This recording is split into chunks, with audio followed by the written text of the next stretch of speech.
It's 10 p.m. Do you know where your children are? Right now on the 10 o'clock news. 5 days before the election, different polls showing different outcomes, from the New Jersey governor's race to the campaign trail with the candidates for New York City mayor. Is there a clear sign of what to expect come Election Day? Day 30 of the government shutdown. Governor Hochul declaring a food emergency. We want to unleash every tool at our disposal to keep New Yorkers from going hungry. What those who rely on SNAP benefits need to know in order to get a free meal. A record-breaking storm.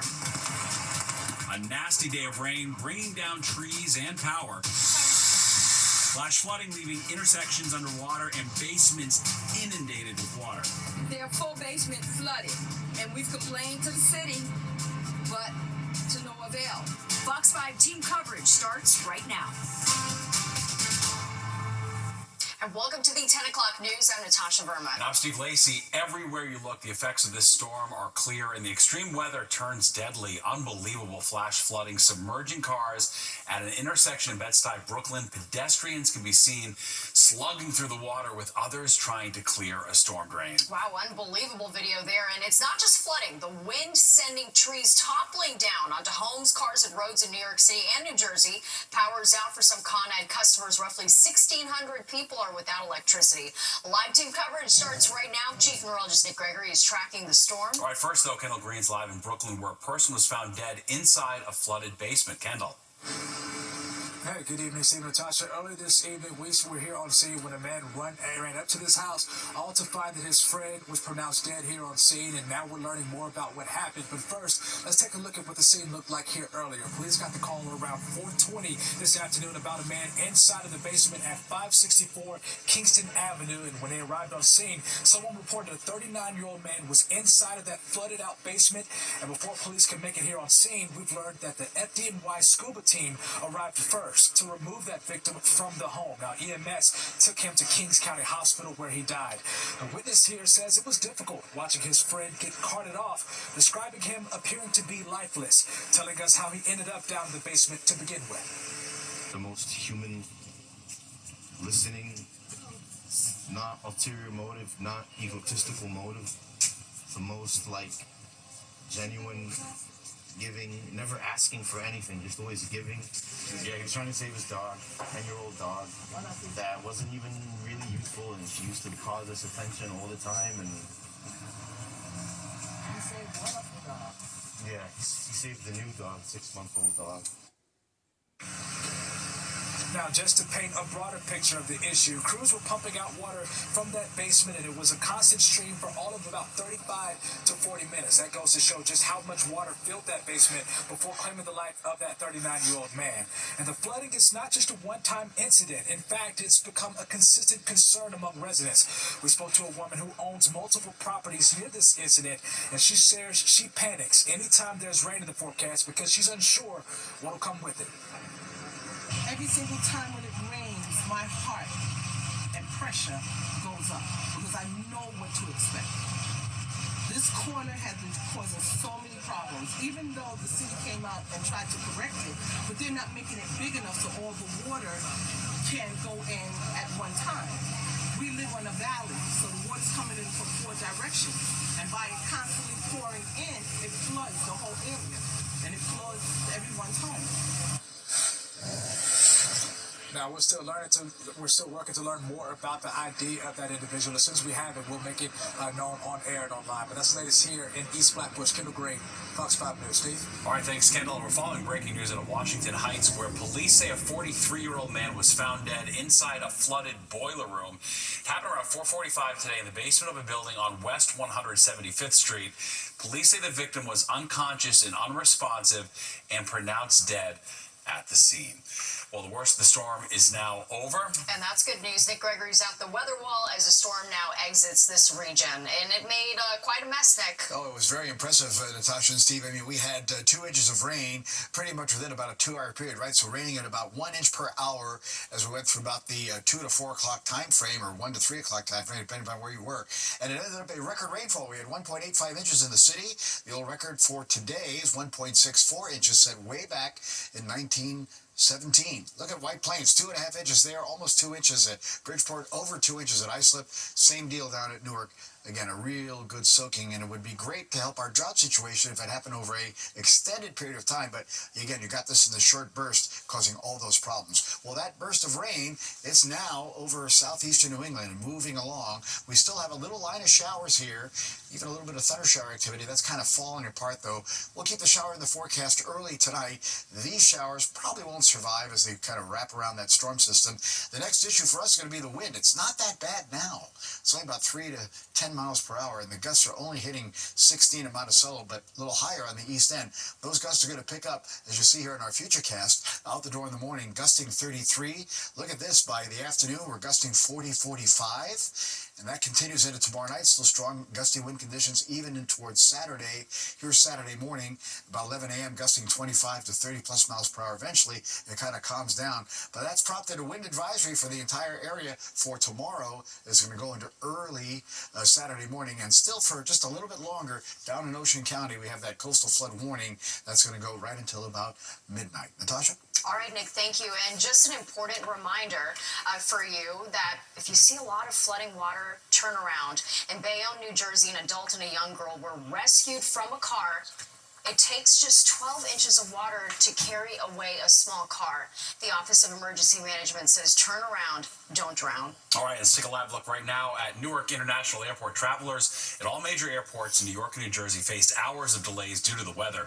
Newark Liberty had a total of 496 delayed flights. 187 of them were canceled. LaGuardia had 378 delayed flights with a whopping 441 canceled flights. And JFK had 489 delays with 213 cancellations. This, of course, was due to a ground stop at all 3 airports because of the dangerous weather. And stay with Fox 5 during weather alert days. Just download the free Fox local app to take your news on the go. And good news for public school parents and students. All school buses will be operating on Monday. A spokesperson for the bus companies say all contractors have signed a 30-day extension with the New York City Department of Education. New York City Public Schools also confirming buses will be running Monday. In a post to X just minutes ago, the bus companies were threatening to lay off hundreds of workers without a deal. The City and Education Department had agreed to a 5-year contract extension, but a panel that oversees the Education Department's contracts pushed the vote to the middle of next month. Well, a number of passengers on a JetBlue flight from Mexico to Newark hospitalized after the plane experienced a sudden altitude drop this afternoon. That flight forced to make an emergency landing in Tampa, Florida. A full investigation is now underway.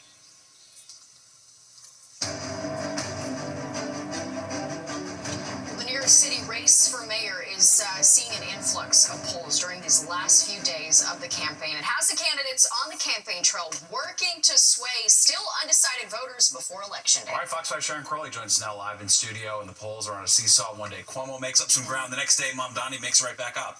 Watching it so closely, guys. New polling out today from Emerson College and Marist University showing Democrat Zoran Mamdani holding his lead with just days to go until the election. Independent Andrew Cuomo is eager to try to close that gap, and Republican Curtis Sliwa remaining a distant third. Now, Mamdani joining seniors at a paint and pour event in Brooklyn. Today, he discussed his affordability plans, emphasizing how long some New Yorkers still have to wait for senior housing. And in just about 2 hours from now at midnight, Mamdani plans to hold a news conference with night shift hospital and airport workers. We have asked New Yorkers for their faith. We have asked for their belief. And after November 4th, when we win this election, with the support of those in this room and outside of this room, the time will come for works. The time will come to fulfill the promises we have made. Well, Cuomo campaigning in Harlem with Mayor Adams and NYCHA leaders. Former Mayor Michael Bloomberg yesterday endorsed Cuomo. Cuomo reacting to that support, saying the city hasn't had a competent mayor since Bloomberg. Well, today he tried to clarify how he feels about Mayor Adams, who, of course, dropped out and backed Cuomo. I do believe Mayor Bloomberg was a competent mayor. I believe Mayor Adams has been a more than competent mayor. I think he has a legacy of accomplishments, and it is a legacy that I want to build on. And for Sliwa again campaigning in front of the subway today. He's brushing off the latest polls and new attack ads released by pro-Cuomo super PACs that call Sliwa a spoiler in this race. I don't believe any of the polls. I believe the people because I'm in the streets, I'm in the subways, I'm on the ferry, I'm on the express buses, I'm on the regular buses. That's how you get a feel. All right, early voting turnout continues to break records here in New York City. Candidates will be pushing hard on the trail this weekend in these final days before the election. And coming up at 10:30, I'm going to update you guys on the New Jersey governor's race. Yeah, that's the other going on biggie. too. All right, good deal. Thank you.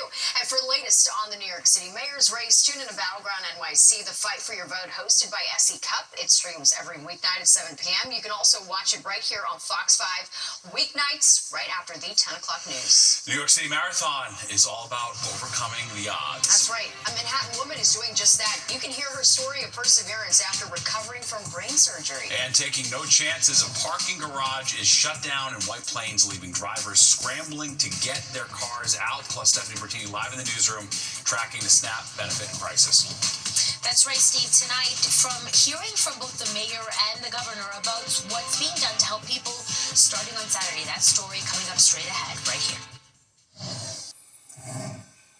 A quiet night at the Capitol. Lawmakers reached day 30 of the government shutdown with no end in sight to the budget fight. Both New York State and the city are distributing millions of dollars in emergency food aid as federal SNAP benefits will not go out next month. Fox's Stephanie Bertini is live in the newsroom with the latest on that. Steph? Hey, Natasha, Steve, you know, the clock is ticking with federal food aid set to be at a standstill as of Saturday. People are worried and leaders are reacting. Mayor Adams announcing the city will come in with $15 million in emergency funding for food assistance. In a statement tonight, the mayor said, as a working class mayor who grew up in a family living on the edge of homelessness and that relied on government assistance, I will always fight for our most vulnerable residents. New York City already allocates approximately $800 million for food services across our different agencies, and we are proud to step up with an additional $15 million in emergency support for our food pantries and providers who are on the ground making sure families in need are fed during this time. Now, this comes after Governor Hochul declared a state of emergency over the potential SNAP cuts. According to city records, an estimated 1.8 million New Yorkers rely on SNAP to put food on the table. SNAP, or the Supplemental Nutrition Assistance Program, is facing a pause according to the U.S. Department of Agriculture due to the current government shutdown. It's estimated the program helps about 1 in 8 Americans buy groceries. From local food banks to elected officials, there is clear concern tonight. For every meal that a food bank can supply to the community, SNAP can provide 9 meals. And so we can't food bank our way out of this disaster right now. We can help. The food banks are going to do what we can, but we can't even conceive of, first of all, raising enough money to buy enough food to make up for the incredible losses that are going to happen as of Saturday. What I am doing is dealing with an immediate crisis, and $106 million will spread money throughout the state. And we're bringing in resources and volunteers and people and calling for more corporate philanthropy and charitability. We're going to continue focusing on that. But this is not a bailout for the federal government because it's their job to feed Americans. They always have, and that's what they have to do. Hands off SNAP! Hands off SNAP! Hands off SNAP! Earlier today in Lower Manhattan, a demonstration as many are outraged over the sudden impending SNAP stop. Both SNAP recipients and advocates came out to express their needs, frustrations, and concerns. All of this especially concerning, many say, as the price of groceries, as we all know and have been reporting, is up. Back to you. Well, all right, thanks, Stephanie. 19 alleged fentanyl and heroin dealers were arrested today. Prosecutors say they sold drugs in and around Washington Square Park that led to 5 5 deaths. One of the victims was the grandson of actor Robert De Niro. According to the indictment, police have responded to more than 65 apparent drug overdoses in the area during the past 5 years. Prosecutors say there were 3,000 overdose-related deaths in 2023, and fentanyl was responsible for 80% of those. Many of the victims just teenagers. The tragic deaths at the heart of today's cases are every parent's nightmare. These deaths show how drug trafficking impacts victims from across all economic and social backgrounds. New Yorkers want this stopped. The dealers allegedly advertised and distributed their drugs by using social media sites like Instagram, Snapchat, and TikTok. Well, King Charles is removing all titles from his brother Andrew, including that of Prince. This is the first time a member of the royal family has had their titles removed in over 100 years. Andrew is also being evicted from his royal residence. These moves are the latest fallout from Andrew's relationship with convicted sex offender Jeffrey Epstein and renewed sexual abuse allegations by one of Epstein's victims. Buckingham Palace released a statement saying it deemed the action necessary despite the fact Andrew has denied all allegations against him. All right, from the ballet stage to a wheelchair to brain surgery, a Manhattan woman proving that nothing's impossible as she is getting ready to run in this year's New York City Marathon. And it's not the only big race that she's competing in this year. Fox 8's Jennifer Williams has more on her remarkable story. There's a nervous excitement in the air as people from all over the world have come to the Javits Center to pick up their bib ahead of the 2025 New York City Marathon. But one New Yorker had quite the journey to get to this point. Leanna Scaglione is one of the 55,000 that will be running on Sunday, and at the age of 15, Leanna got an MRI for a ballet injury. Doctors found 2 tumors in her hip and diagnosed her with neurofibromatosis, an incurable genetic condition that causes tumors to grow throughout the body. For years, she relied on a wheelchair and underwent brain surgery in January of 2024. And today, she's defying the odds as the 2025 Children's Tumor Foundation ambassador.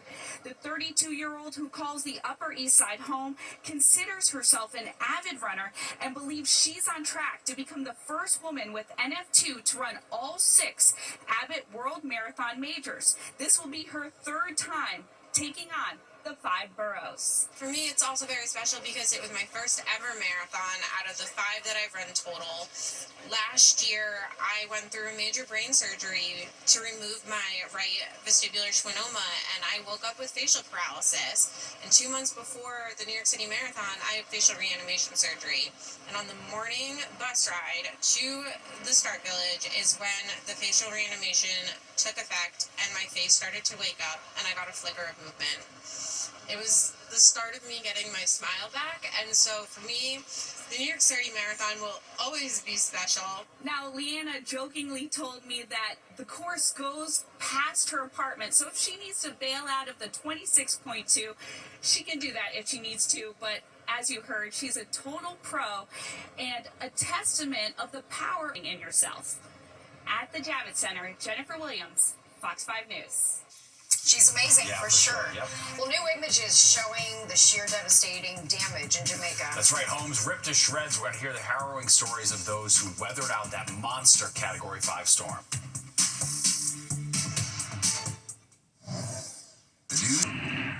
Recovery efforts continue tonight after Hurricane Melissa caused widespread devastation in Jamaica. The coastal community of Black River appears to have taken the brunt of the storm. Rubble and debris covering streets, and only pieces of houses and buildings remain. Dozens of people now dead, and thousands of others have been left without homes, water, or power. I spent the night standing on a bucket. All those clothes that the children normally would sleep on got wet, so the kids slept on the buckets. Secretary of State Marco Rubio says the U.S. has deployed rescue teams to areas impacted by the storms and will offer immediate humanitarian aid. Emergency relief flights are also beginning to land across the region, carrying water, food, and basic flies. You Yeah, heard that soundbite. It's just unbelievable. devastating. As bad as feared. Yep. Unbelievable. All right, let's get a check of the forecast here in the tri-state area with Nick. And oh my goodness, it was very rainy and windy earlier today. Again, Nick, the rain just comes too fast. Yeah, it came within about a 2-hour period. We had 2 inches of rain, and that was enough to cause all that flooding across the area. And then it kind of moved out just as quickly as it came in. And speaking of moving out quickly, look at Melissa accelerating off to the north and east here now. Again, you can still see it's pretty well defined. Cloud tops brightening up again as it holds on to a Category 2 status. That's winds at 105 miles per hour now. About 260 miles west-southwest of Bermuda. That's right here.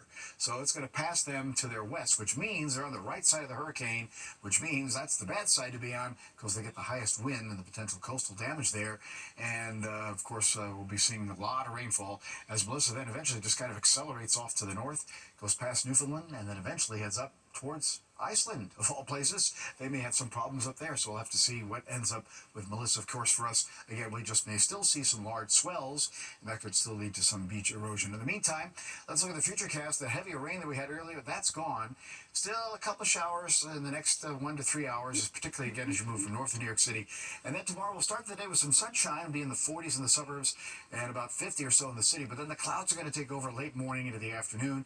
Could be a little pop-up shower at some of the northern suburbs. Windy day tomorrow. We'll get into the middle 50s. Tomorrow night, still kind of windy. Sky clears out, goes down to upper 30s in the suburbs and 40s in the city.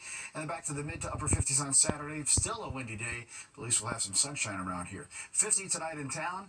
Again, the winds gusting to 35 and some 40s in the suburbs. Tomorrow, again, morning sunshine gives in to clouds for the rest of the day as we stop with a high of about 56 degrees. Steve and Natasha. All right, Nick, thank you. Well, gang affiliation is growing among young boys in New York City. All right, but now a revolutionary new campaign is encouraging gang members to quit. How a former member is trying to mentor at-risk kids. And what the latest polls are revealing in the New Jersey governor's race as Election Day inches closer. You're watching the 10 o'clock news.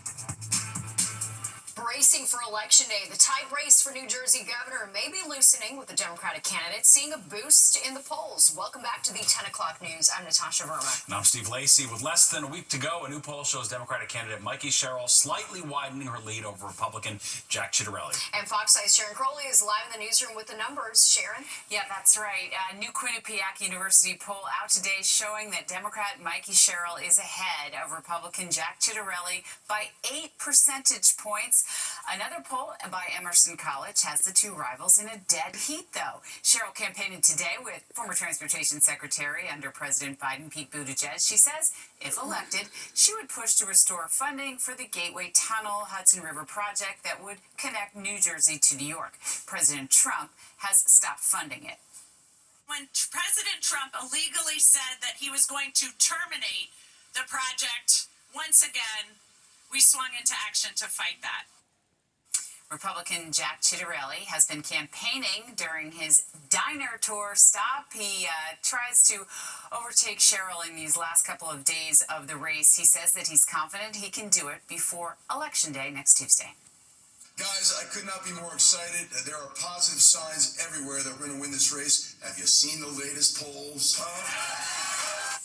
Okay, well, the candidates have multiple campaign stops in the final days leading up to Tuesday's election. Early voting already underway in New Jersey, and lots of people doing that, Natasha. Absolutely. All right. Thanks so much, Sharon. And some good news for commuters who ride the bus in the city. The city is planning to invest $40 million in new bus stop seating. That includes benches and special leaning bars at nearly 9,000 bus stops around the city. Work is set to begin next month, but officials say it's expected to take 10 years to complete the project. The city transportation department says only around 5,000 of the city's 15,000 bus stops have places to sit.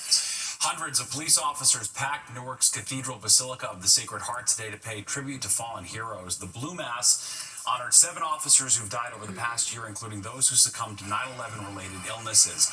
Among those remembered today, Newark Sergeant Joseph Ascona, who was shot and killed back in March by a 14-year-old.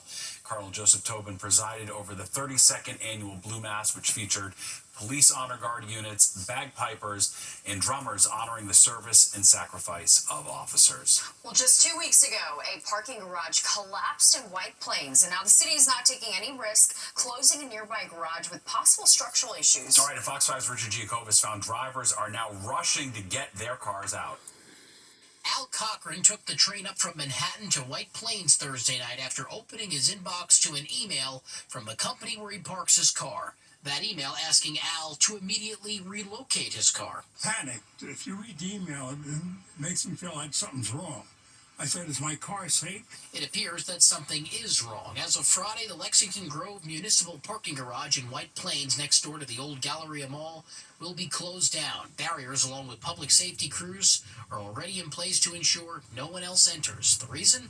According to the White Plains Department of Public Safety, the garage is not safe. So I don't know what the deal is, but I'm getting my car out of here now. A number of commuters following the same instructions from that same email. We followed drivers racing to move their vehicles while trying not to think about what happened at a nearby garage just 2 weeks ago. I don't know if they have anything safe. The 5th floor of the Westchester 1 parking garage partially collapsed on October 15th, damaging cars and leaving a bunch more still stuck under pounds of concrete. People is paying pretty decent buck a month, like $140, $150, depends how long, for you to come and have your car here and then God forbid something would have happened. It was a panic. It was a panic. I came right up. I came right here. It appears now that the city of White Plains is not taking any chances, and neither are the commuters. The staff here at this garage did not want to go on camera, but they tell us that there are about 1,600 parking spaces inside this garage, and whatever cars are still left inside, they have to be relocated to nearby garages. Meanwhile, we have sent repeated emails, made phone calls, and sent text messages to the mayor's office here in White Plains to ask why this garage has been deemed unsafe. No one has gotten back to us. We're in White Plains, Richard Giacobis, Fox 5 News. Wow. Well, encouraging runners of the future. How New York road runners are giving back to the community ahead of Marathon Weekend. Plus, it's a happy Halloween in the East Village. In the age of online shopping, one Halloween store in the East Village has managed to scare off the competition. I'm Jennifer Williams, and I'll have that story right after the break.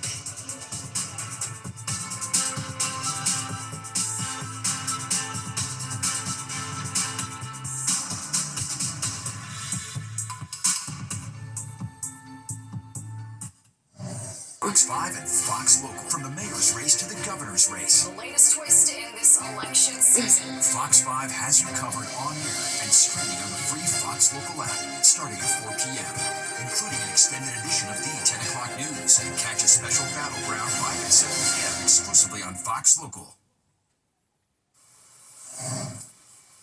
Voters in New York City who head to the polls tomorrow could get a special treat. Mark Levine, the Democratic candidate for city controller, posting on social media that the city is giving out this special Halloween edition of the I Voted sticker. Polls across the city will be open from 8 until 4 tomorrow. Early voting ends on Sunday. And, of course, Election Day is Tuesday. Well, enter if you dare. It is Halloween all year long for a shop in the East Village. The Halloween Adventure Shop prides itself in offering more than just a place to pick out a spooky costume. Hold on to your broomsticks. Fox 5's Jennifer Williams ventures inside. It's a party. That's what Halloween is a party. With a bouncer and a line down the block, the hottest Halloween spot in town isn't a club, but Halloween Adventure, which isn't your average costume shop in the East Village. Did you see the line out there? Yes. Yeah. We're like, why is everybody waiting till the last minute? Halloween, everybody knows when it is, but here we are. What makes this store so special around Halloween? Besides the lively energy, the fact that most people can't, well, should I say, I'm not going to say can't, they come up with ideas but can't fulfill it the way they want to in their heads. So they go to individuals that literally think outside the box. From masks to wigs to costumes, Halloween Adventure has everything you can think of. You might even find something you weren't looking for. I feel like you got to be hands-on. Definitely try on what you're looking for. Definitely so you know exactly how to fit. And if you're going out with people, y'all want to coordinate, so you want to get the right costume. I can see what it looks like. I can make sure it feels good, so it's not like I'm just opening up a box and be like, oh, this is what I'm stuck with.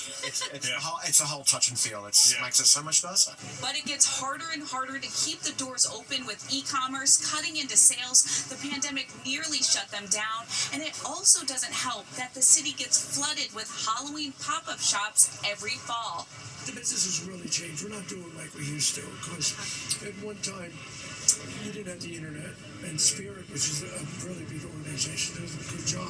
They're all over the country, and with a lot of empty real estate in New York, and they can put giant stores in Europe.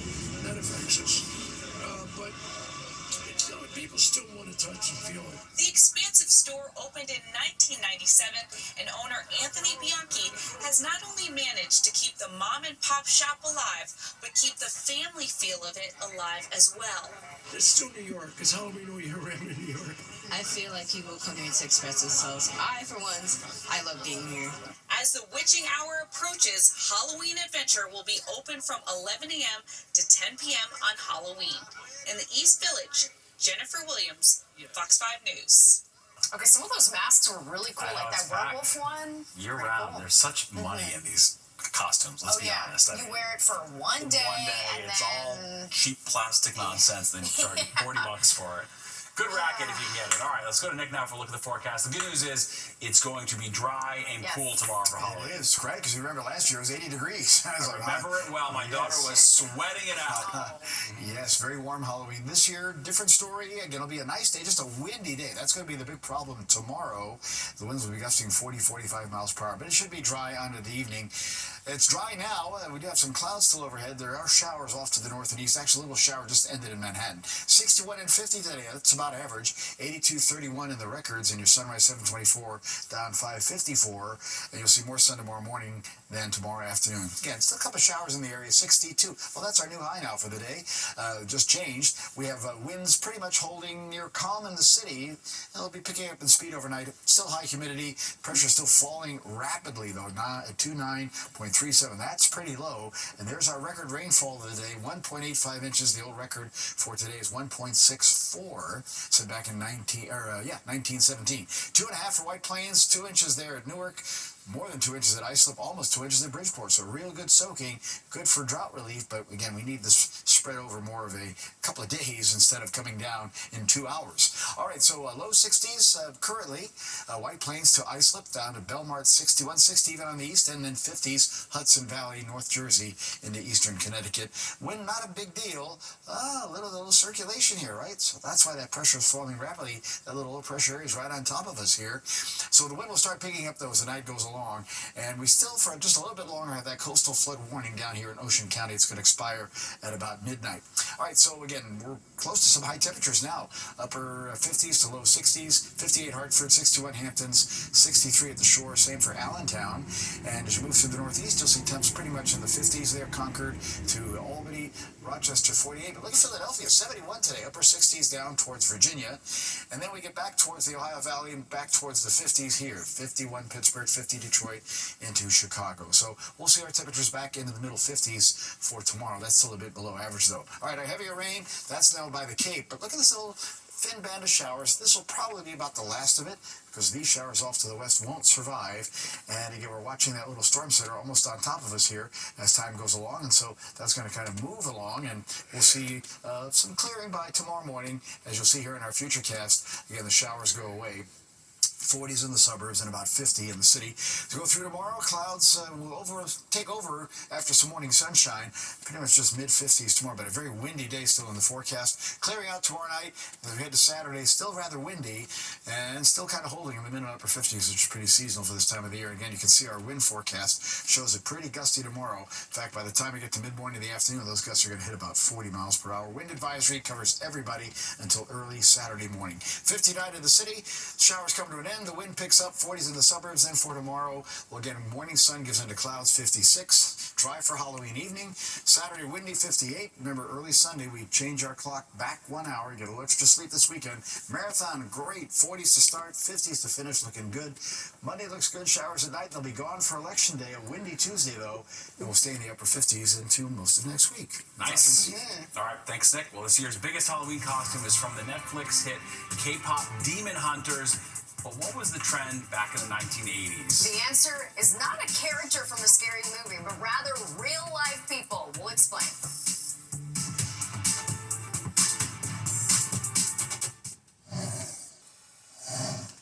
Well, masks, of course, have always been a big part of Halloween, but the most popular ones have definitely changed over time. In tonight's installment of That Was the News Then, we're taking you back to 1982 to show you which masks were trending then. You know that tomorrow is Halloween, and by the time it's over, you'll probably be ET'd out and over-yoted. But interestingly, the most popular masks are not the characters from science fiction movies, they're from real life. 8 years after being driven from the White House in disgrace, Richard Milhouse Nixon still remains a popular American figure, at least in Halloween week. News Service reports say the Richard Nixon mask is among the nation's most popular this Halloween, but that isn't entirely the case here in the nation's capital. At Rona's Costumes, just a few blocks from the White House, the winner is clear-cut.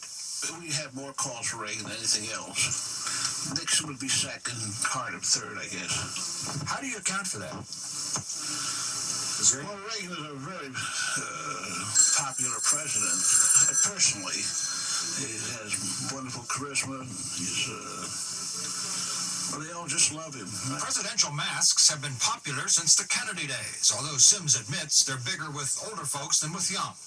But young or old, Sims thinks his customers this Halloween seem to be looking for an escape, perhaps a chance to forget the troubles of the real world. Gives people a chance to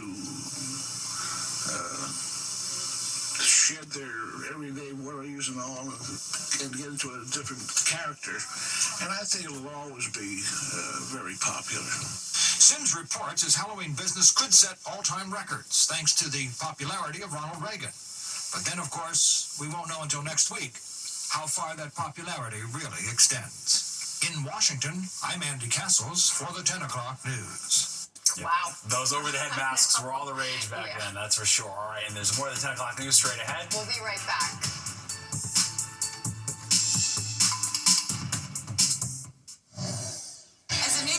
All right, the New York City Marathon is this Sunday. New Balance will again be the official athletic footwear and apparel sponsor of the race after signing a new multi-year renewal contract. To celebrate the partnership, four-time Olympic gold medalist Sydney McLaughlin-Levrone helped distribute running shoes to 400 kids. New Balance has also agreed to refurbish a number of local running tracks beginning next year. Pretty nice. All right, let's get a final check on the weather. Halloween tomorrow. Yes. It's looking dry. And more what we would expect for Halloween, right? Exactly. Just it'll be windy tomorrow, gusting 40, 45 miles per hour. And tonight, we're just about done with the shower threat. It'll be in the middle 40s, cooler suburbs to about 50 in the city. And again, tomorrow we'll have more sun in the morning, then the clouds kind of take over as the day goes along. And we'll end up about 56 in town, low 50s north and west. That's a little below average for this time of the year, but windy and dry for Halloween. And then Saturday looks good, sunshine 58, still a little bit windy. Early Sunday morning, 2 a.m., you change your clock back 1 hour, get a little extra sleep, and then Marathon Sunday, 40s to start, 50s to finish. What a great day for the runners. Monday looks good till the nighttime hours when showers arrive. They'll be gone for Election Day. Still about 60, be rather windy then. We'll stay in the upper 50s after that with showers returning on Thursday. Very well. All right, looks good. Thanks, Nick. Don't go anywhere. Battleground NYC, the fight for your vote is next at 11 with host S.E. Cup. And then stick around for Good Night New York with Crystal Young and Ryan Christopher at 11:30. Okay, that does it for us tonight. If you missed any part of the 10 o'clock news, you can always catch an encore on our free streaming app, Fox Local. Or you can stream our newscasts anytime. Have a great night.